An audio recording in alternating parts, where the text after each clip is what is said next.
Vamos a empezar la sesión de esta mañana con un punto ahora extraordinariamente interesante. Quiero dar la bienvenida a la señora Tirana Hassan, que está a mi izquierda. Es la directora ejecutiva de Human Rights Watch, una organización muy importante. Señora Hassan, está usted aquí hoy con su equipo, con el director de una de las grandes organizaciones de derechos humanos a nivel internacional, una organización que está presente en más de 90 países, con lo cual es un placer y un honor contar con su presencia, señora Hassan, aquí esta mañana. Sabemos que el trabajo que ustedes realizan es crucial para el trabajo de los parlamentos de este mundo, porque sin sus contribuciones no podríamos hacer tanto. No podríamos hacer un seguimiento de nuestros trabajos ni tampoco cumplir con nuestras obligaciones. Al respecto de nuestra subcomisión, quisiera decir que la Subcomisión de Derechos Humanos tiene competencias ancladas en el anexo de nuestros documentos fundacionales parlamentarios. Tenemos por cometido hacer un seguimiento de todas las actividades de política exterior de las instituciones europeas, y eso de conformidad con lo que nos marca la legislación en materia de derechos humanos. Un ejercicio nada fácil, porque viendo la fundación de la Unión Europea, el Tratado de la Unión Europea, encontramos ahí en un lugar preeminente el artículo 21, que obliga a la Unión a hacer todo lo que esté en su mano para defender los derechos humanos en todo el mundo y también para promover el respeto de los derechos humanos a nivel internacional en todo el mundo. Es un punto, por lo tanto, crucial del trabajo que desempeña el Parlamento Europeo. Por ello, quiero decir que estamos encantados de contar con usted aquí esta mañana y sin más dilación le cedo el uso de la palabra para que nos pueda presentar sus ideas frescas y también el mandato que desempeña en el marco de su institución. Chair and honourable members. I'm very grateful for you to create the space for... Buenos días, señoras y señores diputados. Gracias por acogerme en tanto que directora ejecutiva de Human Rights Watch. Antes de convertirme en directora ejecutiva de la organización, he pasado décadas en distintos países documentando y respondiendo a situaciones de conflicto: Myanmar, Bahrein, Egipto. He visto qué tipo de cambios ha tenido, qué impacto tienen los cambios en materia de derechos humanos en la vida de las personas. Son cambios inimaginables en algunos casos. El Parlamento Europeo siempre ha sido paladín de la defensa de los derechos humanos. El Parlamento ha dado un paso adelante cuando otras instituciones no han sido tan claras. Sus resoluciones, sus posiciones en los diálogos tripartitos, sus visitas sobre el terreno, sus contactos con embajadores y otro tipo de autoridades, todos sus esfuerzos son muy importantes en esta lucha que nos une, la lucha por la causa del respeto de los derechos humanos. Sus acciones han tenido un impacto directo en la vida de las personas, en las vidas de los activistas encarcelados, por ejemplo. Ha sido importante para promover la aprobación de actos legislativos y para que se hicieran reformas importantes en muchos países. Su vigilancia de la actuación de otras instituciones europeas ha dado un empujón a la mejora de la acción de la Unión Europea en este ámbito, para poner de manifiesto atropellos que se han producido. Esta comisión suya ha sido la más activa para dar una voz a los representantes de la sociedad civil, por ejemplo, de mi propia organización, los representantes también de grupos oprimidos y sujetos a amenaza. Les doy las gracias por todo ello. La posición del Parlamento Europeo, fiel a sus principios, ha sido importante para dar apoyo a los activistas y en contra de las actuaciones de líderes opresivos en el Mediterráneo y más allá. hemos visto que se instauraba una estabilidad a corto plazo y una gestión de la migración a expensas de los derechos humanos. Hemos visto ejecuciones extrajudiciales, persecución, opresión, erosión de la confianza de los ciudadanos en las autoridades y también un futuro de derechos humanos que se desvanecía en el horizonte. Una situación exenta de controles internos, sin vigilancia, es algo que perjudica la estabilidad. Egipto está al borde del abismo por este motivo justamente, y en ese sentido aplaudo la posición de principio que ha adoptado repetidamente el Parlamento Europeo con respecto a Egipto. Tenemos que abogar por dejar de dar apoyo sin peros al régimen de Al-Sisi. Túnez es otro caso de este tipo. Los esfuerzos que han realizado ustedes para denunciar el enfoque erróneo adoptado por la Comisión y algunos Estados miembros es algo que no solo apreciamos, nos parece lo correcto. Apreciamos también el trabajo que han hecho en relación con China, con esas numerosas resoluciones, sus actuaciones, el premio Sájarov a Ilham Tohti, sus llamamientos a una acción contundente y también la aprobación de legislación contra el trabajo forzado. Los chinos continúan cometiendo atropellos inefables en su país y se oponen a aceptar el orden internacional de derechos humanos. Por otra parte, su resolución sobre la India de hace algunos meses también fue importante porque rompió el muro de silencio de la Unión Europea con respecto a los abusos y los errores que se cometen en India. Lamentamos que los gobiernos europeos y la Comisión no hayan querido plantear su preocupación de forma pública al respecto de la tendencia represiva que se ha instaurado bajo el gobierno Modi. El BJP, su partido, continúa utilizando el discurso del odio y azuza la violencia intracomunitaria. Los defensores de los derechos humanos, los periodistas, acaban entre rejas, son acosados, mientras se cierran medios de comunicación y organizaciones no gubernamentales. India es el país donde se corta más a menudo Internet, lo ha sido en los últimos 5 años. Las democracias no deberían tener miedo de la vigilancia de otras democracias. Las instituciones deberían tener en cuenta el precio que pagarán a largo plazo de hacer caso omiso de la situación de muchos gobiernos que oprimen. Muchas víctimas de violaciones de derechos humanos, de abusos, tienen la vista fija en la Unión Europea y esperan mucho de ella. Los Estados miembros de la Unión Europea y este Parlamento continúan siendo partes interesadas muy importantes en la defensa de los derechos humanos a nivel internacional. Han mantenido esa posición incluso cuando Estados Unidos se retiró del Consejo de Derechos Humanos. La Unión es un bloque a través de los Estados miembros, ha fomentado la creación de la Corte Penal Internacional, ha animado a otros a ratificar el Estatuto de Roma y ha desplegado grandes esfuerzos por promover la justicia para crímenes internacionales, por ejemplo, el principio de jurisdicción universal. Los esfuerzos extraordinarios realizados por la Unión Europea para fomentar que se rinda cuentas por los crímenes en Ucrania deberían ser una línea a seguir para poder resolver los crímenes cometidos en todo el mundo. En este sentido, continuemos pidiendo a los Estados miembros de la Unión Europea para que financien adecuadamente el presupuesto ordinario de la Corte Penal Internacional, y también para que Ucrania pueda ratificar su compromiso de ratificación del Estatuto de Roma. Es imprescindible para legitimar la exigencia ucraniana de justicia internacional.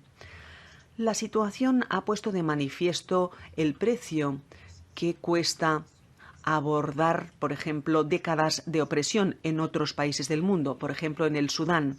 Ahora que el Consejo de Naciones Unidas para los Derechos Humanos ha establecido una investigación plena de Naciones Unidas y se ha creado un régimen de sanciones de la Unión Europea para Sudán, es urgente que la Unión imponga sanciones a los dos líderes, a los comandantes y a otras entidades dentro de las Fuerzas Armadas sudanesas y las fuerzas de intervención rápida que han cometido crímenes graves en ambos casos. Hay que mandar el mensaje claro de que los abusos de los derechos humanos no tienen cabida en el liderazgo futuro del país.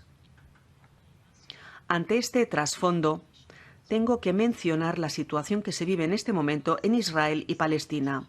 Hamas y la Yihad Islámica han cometido crímenes indescriptibles. Merecen una condena clara, inapelable. Las víctimas y sus familias merecen nuestro apoyo más firme y nuestra solidaridad. Los rehenes tienen que ser liberados y aquellos que sean responsables de cometer crímenes de guerra tienen que pagar por ellos. Nunca hay justificación para atacar lo que son civiles inocentes, pero el mismo principio se aplica también a la respuesta dada por Israel para responder a los crímenes de la yihad islámica y de Hamas. No se puede cortar el suministro de alimentos, agua y electricidad, suministros básicos imprescindibles para la vida diaria de 2 millones de personas que llevan 16 años bloqueadas en un territorio. No se puede exterminar a familias enteras, destruir un sistema y eliminar distritos enteros y hablar de personas con la palabra animales. No se puede sancionar a toda una población impidiendo la llegada de una ayuda que necesitan de forma desesperada. El derecho internacional humanitario lo dice muy claro. Las atrocidades cometidas por un bando no justifican las atrocidades cometidas por el otro bando. Ninguna parte en un conflicto está por encima del derecho internacional humanitario. Las vidas israelíes y palestinas tienen la misma dignidad y los ataques contra unas y otras deberían desencadenar el mismo nivel de indignación. Por desgracia, este no es el mensaje que transmite la resolución que ustedes aprobaron la semana pasada, y eso a pesar de los grandes esfuerzos realizados por muchos diputados, muchos de los cuales pertenecen a esta subcomisión. Por desgracia, y a pesar de todo esto, este no es el mensaje que ha transmitido el Parlamento Europeo a las partes de este conflicto, a los miembros de la diáspora, etcétera, y tampoco al sur global. Justamente cuando se produce una crisis, tiene que brillar particularmente nuestro compromiso para con los derechos humanos y el derecho internacional humanitario. Los ponemos a prueba en este tipo de momentos y, por lo tanto, en estos momentos tenemos que mantenernos más firmes que nunca. Yo espero que los diputados y diputadas y otras instituciones europeas podrán replantearse sus posiciones y rectificar sus acciones y mensajes. Estoy encantada de estar hoy aquí con ustedes en esta plataforma y para decirles que esto es lo que implica proteger los derechos humanos, dar voz a la preocupación de la sociedad civil. Creo que ustedes tienen otra audiencia mañana sobre este tema. Hoy aquí voy a responder con mucho gusto a todas sus preguntas, pero antes quiero hablarles más en general del precio de tener un doble rasero a la hora de aplicar el marco internacional de derechos humanos, de la importancia también de respetar al pie de la letra la legislación internacional humanitaria. Las primeras víctimas de los dobles raseros son los activistas, los abogados, los periodistas, todas aquellas personas que desempeñan su actividad con gran riesgo personal. Esas personas tienen la vista fijada en la Unión como aliada y muy a menudo lo es. Hemos alabado repetidamente a la Unión Europea por haberles apoyado, pero a veces no sucede. Cuando esto no sucede, cuando se producen ejecuciones extrajudiciales, cuando hay acoso, cuando hay un silencio ante este tipo de atropellos, cuando resulta también que la Unión Europea apoya abiertamente a líderes abusivos sobre el terreno, entonces los activistas, los periodistas, los abogados se sienten traicionados y cuestionan la actitud de la Unión Europea. Un doble rasero socava la credibilidad de la Unión Europea como actor de política exterior. La Unión ha hecho grandes esfuerzos por exigir rendición de cuentas en crisis, por ejemplo, en Myanmar, Bielorrusia, Rusia, Siria, Ucrania, Corea del Norte, etc. Y lo ha hecho galvanizando la comunidad internacional y consiguiendo votos en Naciones Unidas. Cuando se ponen de manifiesto los dobles raseros, se cuestionan los motivos últimos de la Unión Europea y esto erosiona su credibilidad. Gobiernos abusivos como Rusia y China se pueden beneficiar de esto incluso si tienen poca o ninguna credibilidad a la hora de hablar de crímenes de guerra, por ejemplo.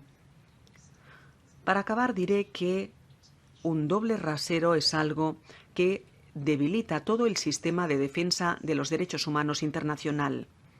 Cuando los débiles sufren, cuando hay víctimas inocentes, cuya situación se denuncia, pero no se denuncia la de otras, cuando la rendición de cuentas no depende de los atropellos y violaciones cometidas, sino de la identidad del abusador y del perpetrador, entonces es cuando la credibilidad de las instituciones y de la justicia internacionales se ve afectada. Con lo cual, señor presidente, señoras y señores, la impunidad da un soplo de aire nuevo al abuso en Sudán, en China, en Egipto, en Rusia, en Arabia Saudita, en Emiratos Árabes Unidos, en la Autoridad Palestina, en Israel y en cualquier otro país o en el caso de cualquier grupo armado del mundo.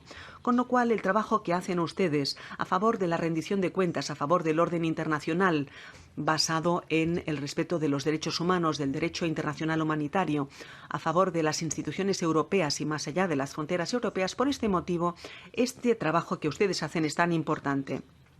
Nosotros esperamos que continúen con este empeño en los próximos meses y años y esperamos que el pueblo de Europa confirme en las elecciones europeas del año que viene su compromiso para con los derechos humanos. Lo voy a dejar aquí y podríamos pasar, si le parece, señor presidente, a las preguntas. Muchísimas gracias por su presentación. En calidad de presidente de esta subcomisión, antes de dar la palabra a los demás miembros que deseen intervenir, me gustaría señalar que nosotros no podemos pronunciarnos sobre los criterios de elección dentro del liderazgo de las nuevas organizaciones de Naciones Unidas, pero me gustaría decir que Human Rights Watch decidió nombrar a alguien que está capacitado y totalmente dispuesto a hablar sin ambajes y sin morderse la lengua, y que va directo al grano de una forma holística, lidiando con los problemas del día de hoy. Estamos muy agradecidos por ello, le agradecemos su presencia, valoramos sus palabras y efectivamente ha venido usted al lugar, al foro indicado para su discurso, para sus palabras. Y yo tampoco me quiero morder la lengua.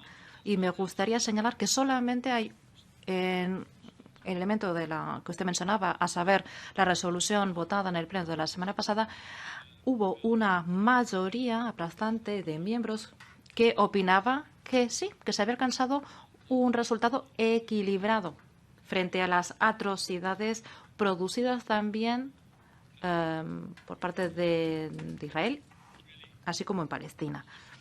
Estamos absolutamente horrorizados por lo que ha sucedido con los ciudadanos israelíes, los crímenes de lesa humanidad, y también advertimos sobre los riesgos de no respetar el derecho humanitario internacional en la Franja de Gaza y por doquier. Por lo tanto, conviene encontrar una salida a este atolladero, a este patrón de círculos viciosos. Y me gustaría citar las palabras de Bernard Guetta, nuestro primer vicepresidente, que estuvo al frente de una misión en Palestina en julio de este año, una misión de la Subcomisión de Derechos Humanos. Por ese motivo, mañana figura este punto en el orden del día, porque él vino instando con urgencia, y yo recuerdo perfectamente su intervención concretamente. Nos dijo: chicos, ya está ardiendo, ya se aprecia en el ambiente que algo se está cociendo, algo nefasto. Esa fue la advertencia que nos llegó de parte de Bernard Guetta. Nosotros, por lo tanto, no estamos haciendo la vista gorda y no tenemos en absoluto una visión unilateral de lo que está sucediendo. No solamente estamos haciéndonos eco de las opiniones de otros, sino que queremos que haya claridad y queremos instar a que se encuentre una solución en beneficio de todos los implicados. The PPE would like to take the floor. Would you like to ask for the floor, Anja? Then Anja, ¿deseas intervenir? Adelante. Ja, dank u, voorzitter. Muchísimas gracias, señor presidente. Muchas gracias. Voy a hablar en neerlandés.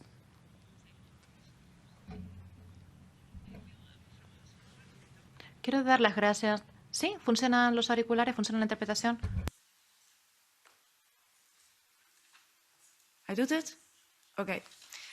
Ja, ik kan me voorstellen dat niet iedereen Nederlands spreekt. Dus fijn dat er vertalers zijn. Voy a hablar en neerlandés, como les decía. Le quiero dar las gracias a la señora Hassan por haber venido. Es un auténtico placer poder escuchar sus palabras y lo que usted opina sobre derechos humanos fuera de nuestras fronteras. Tengo curiosidad por saber lo que usted opina de toda una serie de países que usted ha mencionado dentro de este discurso. ¿Cuál es la visión de estos países que usted ha mencionado? ¿Se toman en serio a la Unión Europea? ¿Se toman en serio las resoluciones que aquí se toman o los discursos que se pronuncian aquí? ¿Cómo lo valora usted? ¿Qué opinión se tiene de la Unión Europea en estos países? Y también me gustaría saber si usted tiene algún tipo de consejo o recomendación para nosotros, algo que podríamos hacer o que no estamos haciendo lo suficientemente bien. A lo mejor se debería trabajar más con sanciones, con diálogo, con ambas. Me gustaría saber si considera usted que hay herramientas que son más efectivas que otras.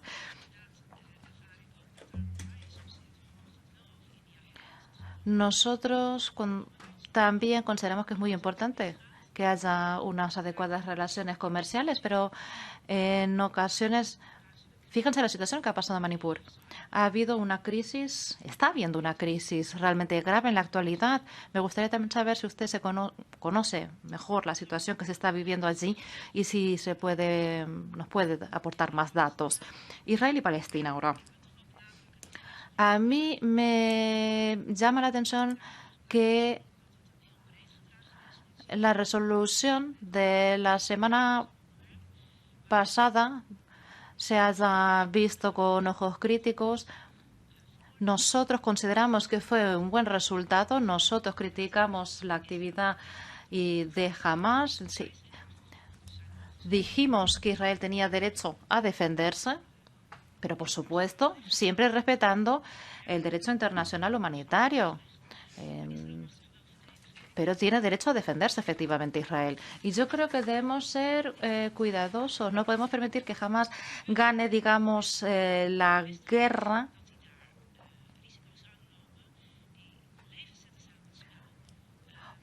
ya que ha puesto en riesgo la vida de los ciudadanos. Y a mí me satisface en gran medida que se haya alcanzado un auténtico equilibrio dentro de nuestra resolución, porque hemos dicho que Israel puede defenderse, tiene derecho a defenderse, pero hay que tener en cuenta el derecho de las víctimas, que hay que respetar el derecho internacional humanitario. A mí todo eso me parece positivo. Y cuidado con el antisemitismo, porque nosotros, desde que se está produciendo esta crisis en Israel y Palestina, hemos podido asistir a un auge del antisemitismo, no solamente en Israel, sino por todas partes en el mundo. ¿Cree usted que la Unión Europea está haciendo lo suficiente? Debería a lo mejor hacer más.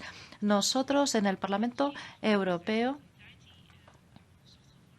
hemos examinado la situación de la autoridad palestina. Vamos a hablar más sobre todo ello en un futuro. Pero me gustaría saber qué puede hacerse con la autoridad palestina, con el papel que desempeña también dentro de la Unión Europea y qué puede hacer la Unión Europea por su parte para poner coto al auge que se está produciendo del antisemitismo en el mundo entero. Thank you, Anja. Gracias, Anja. Nacho Sánchez Amor. Adelante. Sorry for this horrible voice, Mrs. Hassan. This is a very appealing opportunity to talk. Muchísimas gracias. Se nos brinda la posibilidad de hablar sobre este tema que nos ocupa. Es el momento idóneo para examinar ambas posiciones. Nosotros no somos activistas, somos políticos que lidiamos con los derechos humanos. Nuestro enfoque es distinto, es complementario. Nosotros estamos en la misma guerra, pero intervenimos con distintas cajas de herramientas. Y conviene que se examine el estatus o la situación que se está viviendo en cada una de las partes implicadas en el conflicto. Y me gustaría también hablar sobre la burbuja de Bruselas, la atmósfera que está viviendo tanto en Bruselas como dentro de esta casa. Fuera de aquí, pues huelga decir que estamos asistiendo a un auge del autoritarismo, hemos lidiado con la narrativa del autoritarismo, hemos también abordado la cuestión de estas elecciones falaces, hemos intentado abordar todas estas cuestiones y la universalidad también de los derechos humanos. Esta es una de las principales batallas que estamos librando. Tenemos que ganar esta narrativa y tenemos que recordar y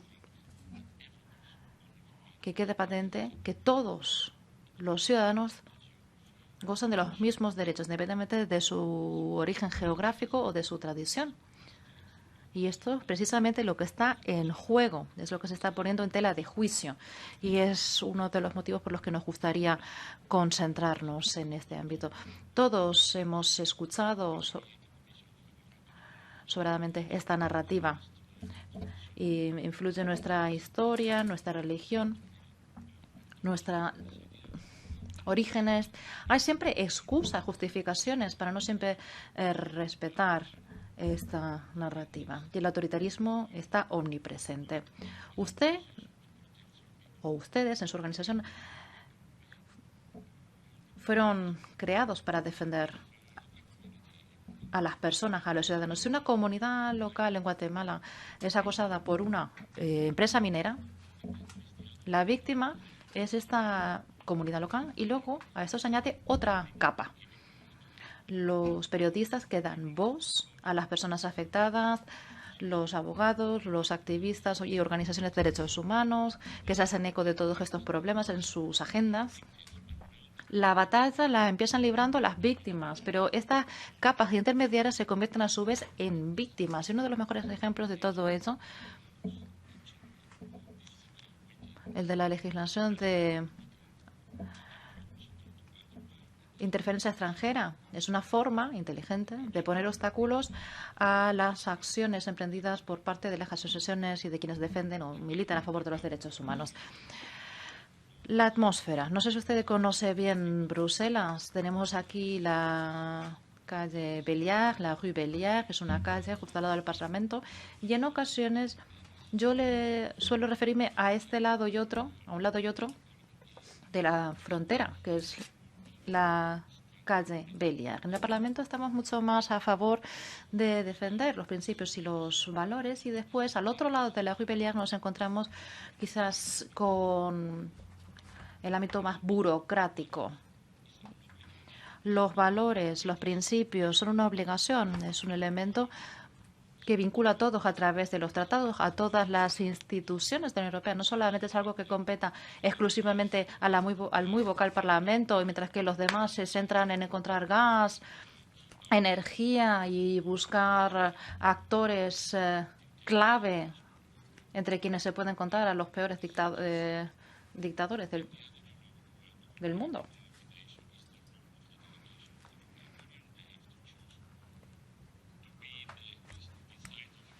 Las delegaciones de la Unión Europea tienen que decidir a qué lado de la calle Belliard pertenecen. Y esta tendencia hace que en el Parlamento Europeo se encargan de la defensa de los derechos humanos y las embajadas dejan esta ingrata tarea en manos del Parlamento Europeo y ellos se encargan de la diplomacia al uso y de la diplomacia comercial, sobre todo. Dentro de esta casa, después del Qatargate, Se ha utilizado esto como un pretexto para socavar el papel que desempeñan las ONGs que defienden los derechos humanos. Y nosotros hemos insistido una y otra vez en que ciertamente hubo numerosas ONGs que defendieron la labor que realiza esta subcomisión de derechos humanos cuando muchos diputados insistían en que el problema no era un problema de índole económica y de tráfico de intereses, etcétera, sino un problema de las ONG. Se puso en el punto de mira la picota a las ONGs. Y aquí, precisamente, en lo que respecta a los derechos humanos, somos aliados. Y nosotros ya lo dijimos públicamente. Me gustaría alabar la carta que se publicó, que publicaron numerosas ONGs cuando se desató este escándalo. Una carta en la que ustedes valoraban y, como digo, alababan la labor que realiza la Subcomisión de Derechos Humanos. Ustedes no son lobistas, no deben convertirse en la diana. Y este es un problema en distintas partes de esta casa. Voy a terminar. Hemos dicho públicamente, alto y claro, que si se obliga a cada ONG que se conecta con esta Subcomisión de Derechos Humanos desde un país remoto, en una zona local, si se le exige a cada ONG que se registre y que cumpla con 17 páginas de requisitos previos, entre los que se incluye el origen de la financiación, se corre el riesgo de que esta ONG acabe siendo atacada con esta legislación de agentes extranjeros.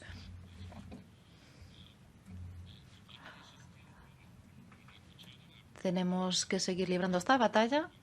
Es un placer contar con su presencia y poder compartir con usted nuestras preocupaciones, al mismo tiempo que hemos podido escuchar ahora y en ocasiones previas sus preocupaciones. Y agradecemos también que hayan compartido con nosotros toda esta documentación. Muchas gracias. Le vamos a dar la palabra a dos colegas de Renew. En primer lugar, Salima. Bonjour, Madame. Muchas gracias, señora Hassan. Muchísimas gracias por su trabajo y por su compromiso para con los más desfavorecidos en este mundo. Un problema que no hace más que aumentar, por desgracia.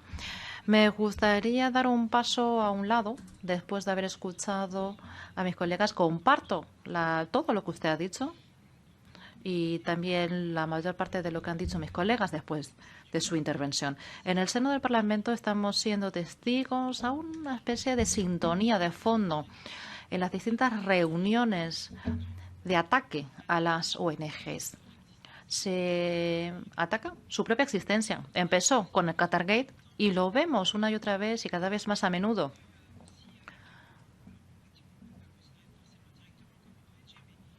Lo vimos con la UNRWA, que no es una ONG necesariamente, pero también ha sido objeto de ataques.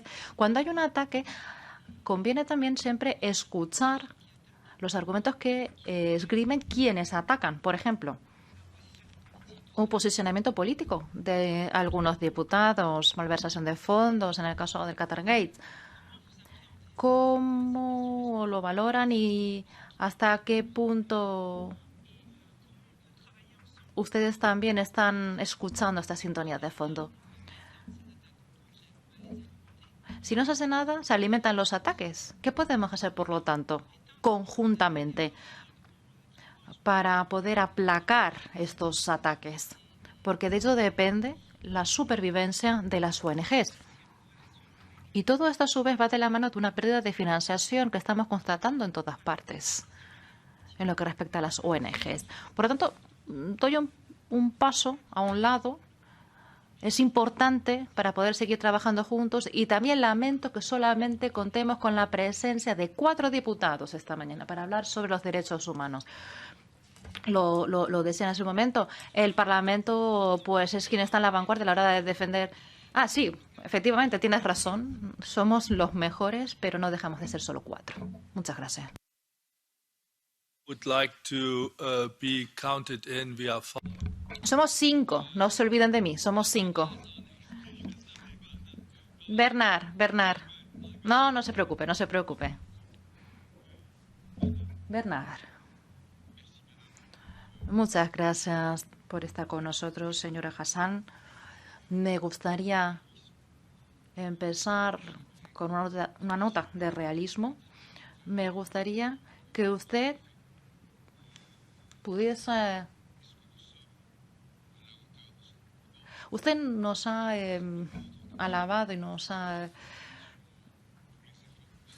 transmitido toda una serie de cumplidos. Esperamos estar a la altura de estas amables palabras. Haremos todo lo que esté a nuestro alcance.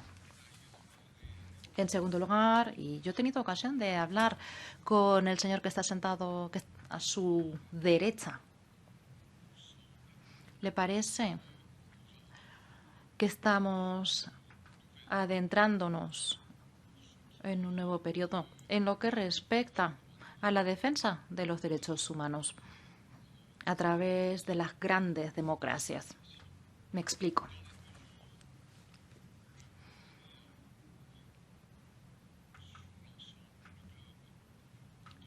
El poder en el planeta, el poder de estas democracias se ha visto afectado por la irrupción de nuevas potencias y por el poder de en manos de estas nuevas potencias. Hay motivos para temer que la democracia vuelva a la actitud que se adoptó durante la Guerra Fría en lo que respecta a las dictaduras de derechas y de extrema derecha en América Latina, que se limitaba a decir: son unos bastardos, pero son nuestros bastardos.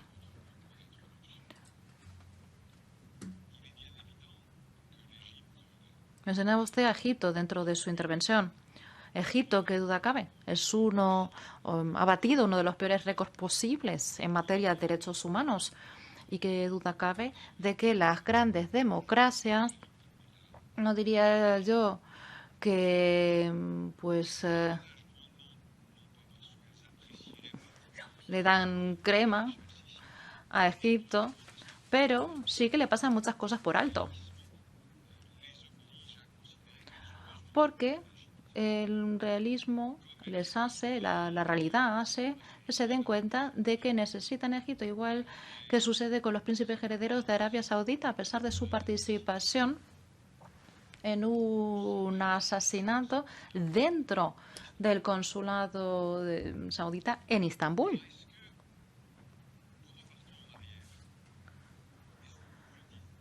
¿Estamos dando un paso atrás o estamos perdiendo terreno? ¿Cree usted que es esto lo que está pasando? Y en caso afirmativo, ¿cómo se puede reaccionar a todo ello? Me gustaría hacer una última observación. Decía usted que Egipto está al borde del derrumbe. ¿Podría usted pronunciarse un poco más al respecto? Preguntas muy interesantes para usted y también muchos cumplidos y alabanzas al trabajo que realiza su organización. ¿Puede usted constatar que estamos trabajando dentro del mismo espíritu franco de que usted hacía gala? Queremos que haya libertad de expresión, queremos trabajar en la defensa de los derechos humanos por doquier. Tiene usted la palabra para sus últimas observaciones. Adelante. Muchísimas gracias. Muchas gracias por las preguntas. Voy a empezar haciendo un apunte.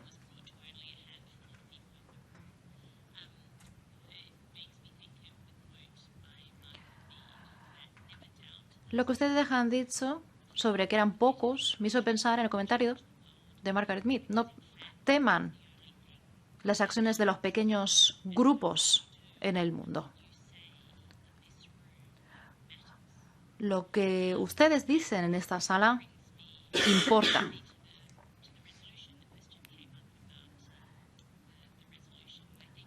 Han hablado sobre la resolución que se aprobó la semana pasada en el Parlamento, y uno de los desafíos de la resolución que se aprobó en el caso de Israel y Palestina es que ha habido una incoherencia En lo que respecta a esta llamada a la rendición de cuentas, la resolución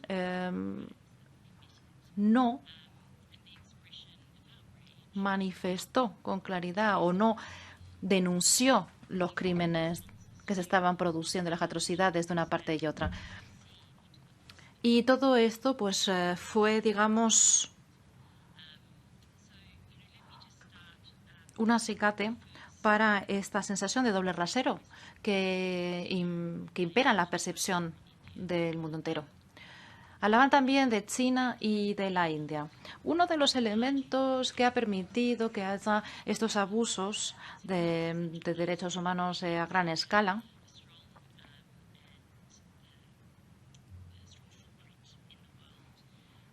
que está dejando tal impronta en el mundo es que estas potencias pueden ejercer su poder. Lo hemos visto. Hay muy pocos estados dispuestos a dar un paso adelante y criticar sus actitudes. Ustedes ya han identificado los motivos, ya sea por la Realpolitik o por otro tipo de motivos. Estas potencias, como digo, China, por ejemplo, se alimentan del silencio. Así pues, uno de los desafíos que nosotros enfrentamos es que los estados, entre los que se encuentran también las instituciones de la Unión Europea, prefieren lidiar con China con una política diplomática entre bambalinas. Y eso es un problema para las víctimas de abusos de derechos humanos en China, entre los que se cuentan el más de 1 millón de uigures y musulmanes detenidos en Xinjiang, en China. Se está creando, por lo tanto, un ambiente propicio para las autoridades chinas, porque no se exponen sus abusos. No se crea un entorno y una atmósfera en donde se pueda hablar sobre la importancia de rendir cuentas y sobre la importancia de educar al público en general y que se entienda hasta qué punto es un error continuar como si nada hubiera pasado a la hora de entablar relaciones de negocios e ignorar lo que pasa en materia de derechos humanos. Tenemos que garantizar que efectivamente se dé un paso al frente cuando se trata de la Realpolitik. Tenemos que velar porque haya un auténtico cambio dentro de los derechos humanos, un cambio visible, un cambio real, un cambio que se pueda documentar. Y también conviene pues contraatacar frente a todos los elementos que permiten este entorno tan propicio. Precisamente en el caso de un poder como China, a que hay que implicar en un debate sobre derechos humanos. Pero cuando simplemente se les deja participar sin que sus acciones lleguen a nada, simplemente se quedan sus palabras en papel mojado, se les está dando como una pátina de legitimidad, algo que hay que evitar. La Unión Europea está buscando nuevos interlocutores comerciales más allá de China y a India la están recibiendo con los brazos abiertos. Esto no solamente genera un riesgo, sino también una oportunidad. Y por ese motivo es tan importante que el Parlamento y las instituciones de la Unión Europea, de forma pública, se hagan eco de su preocupación. Porque aunque India se autodenomine la democracia más grande del mundo, como digo, es importante que se critiquen los ataques a las minorías, al espacio cívico, a las instituciones públicas. Estamos siendo testigos de un deterioro de los derechos de todas las organizaciones, del espacio cívico que está perdiendo terreno cada vez más bajo la administración de Modi. La forma en que las autoridades de la India y sobre todo de Modi, la forma en que se está percibiendo al gobierno no es compatible con lo que se está haciendo sobre el terreno, incluida la represión en política nacional. Pasando ahora a Palestina e Israel. Nadie ha negado el derecho a la defensa y el derecho a que Israel pueda defenderse. Lo que es absolutamente necesario en cualquier conflicto es que las partes beligerantes respeten el derecho internacional humanitario. La forma de conducirse adecuada dentro de una hostilidad no puede olvidarse. No se pueden ensañar con la población civil. Se han producido crímenes de lesa humanidad. Se han producido y se están cometiendo.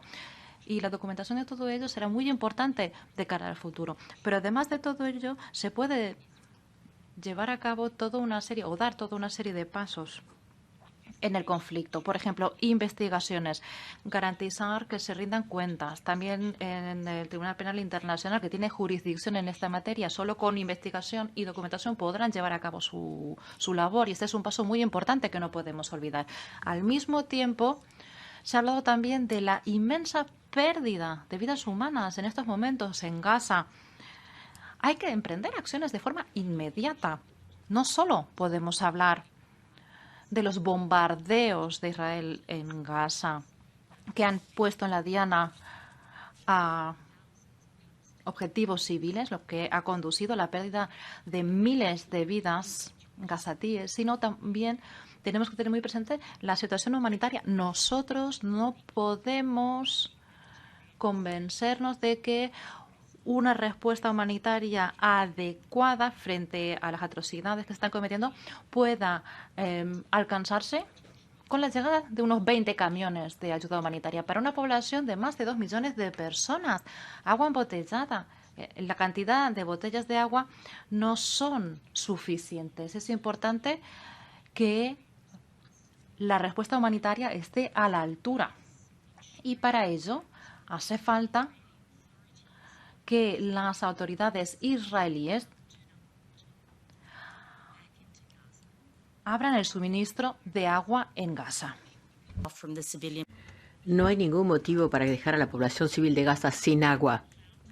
Y también que el combustible pueda llegar a Gaza, porque sin él no hay electricidad, lo que afecta al sistema de salud, la capacidad de los médicos de trabajar en los hospitales, de los cirujanos de operar. Hay documentación de todo esto y es necesario a todos los niveles, incluso a los niveles más prácticos, el combustible. Por ejemplo, para desalinizar el agua en las instalaciones especiales y también para el alcantarillado, para las instalaciones que se encargan de las aguas hervidas. Porque si no, las cloacas se van a verter directamente en las calles. Así que estoy hablando de algo que son derechos humanos fundamentales para la dignidad humana y además es algo que está cubierto por el derecho internacional. No se puede en una situación de conflicto negar la asistencia humanitaria a la población. Luego el tema de la islamofobia. Bueno, hemos visto que la situación ha empeorado y que hay ataques islamofóbicos que han agravado también del otro bando. Y tenemos que reconocer aquí que la responsabilidad es proteger a todos los ciudadanos. Y también planteamos una serie de cuestiones sobre el tema del autoritarismo.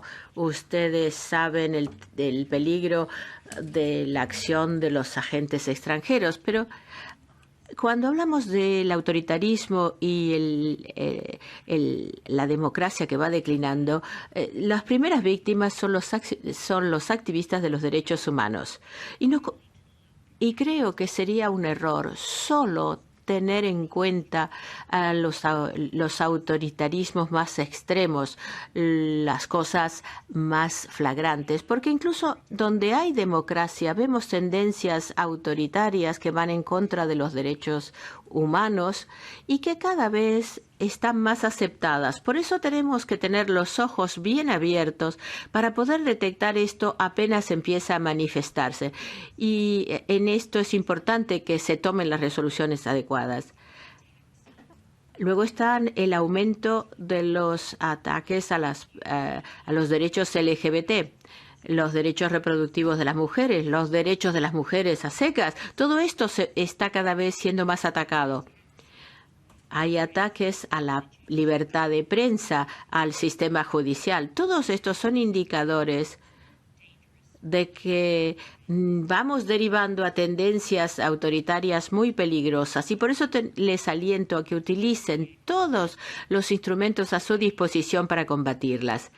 Y esto implica utilizar también resoluciones del Parlamento Europeo que son muy importantes, sobre todo cuando las demás instituciones europeas se quedan calladas.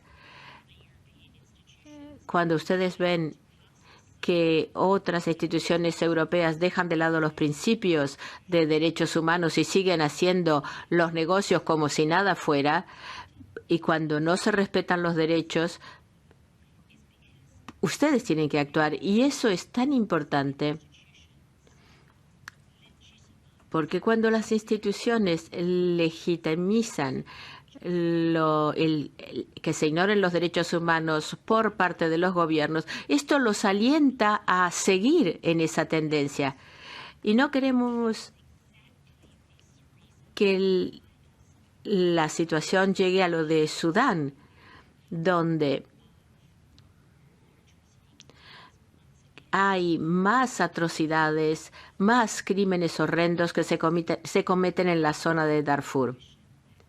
Cuando se dice que la paz puede existir sin justicia, no es posible.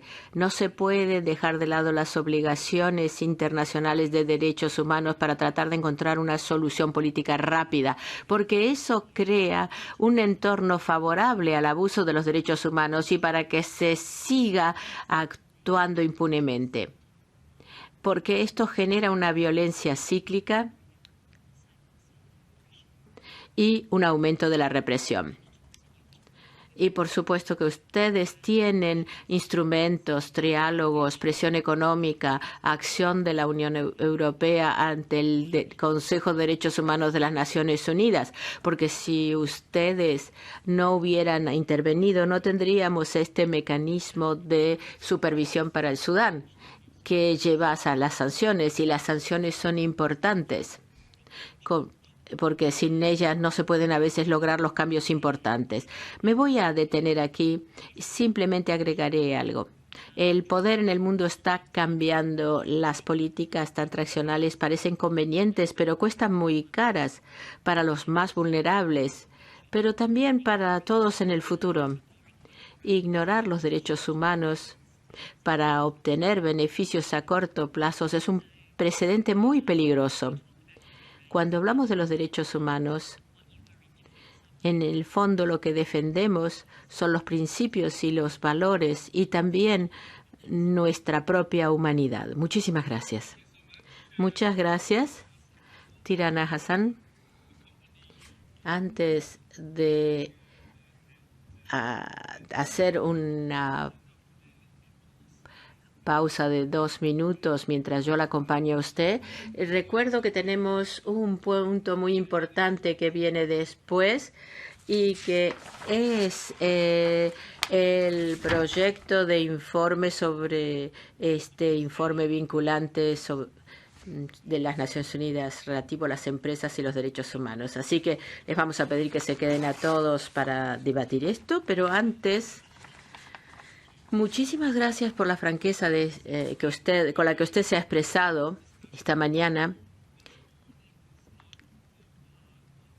El debate que hemos tenido esta mañana se aleja de la rutina burocrática que puede haber en la subcomisión. Ya le hemos felicitado por su sinceridad y por la precisión de lo que nos ha presentado. Además, ha sido usted una persona que ha expresado muy abiertamente su pensamiento en este intercambio de opiniones, que es lo que nos gusta a nosotros aquí, y en este mismo entendimiento de ser sinceros, permítame que diré que la semana pasada en Estrasburgo se hizo una resolución, y no suele ser la costumbre del Parlamento Europeo decir todo al mismo tiempo, aunque a veces puede ser necesario. En todo caso, intervenir en algún momento con una resolución. Y frente a este terrible crimen del Hamas contra los civiles, no hay que caer en la interpretación del público de relativizarlo. Y eso fue lo que orientó esa resolución que yo quiero defender diciendo que me parece muy equilibrada. Y también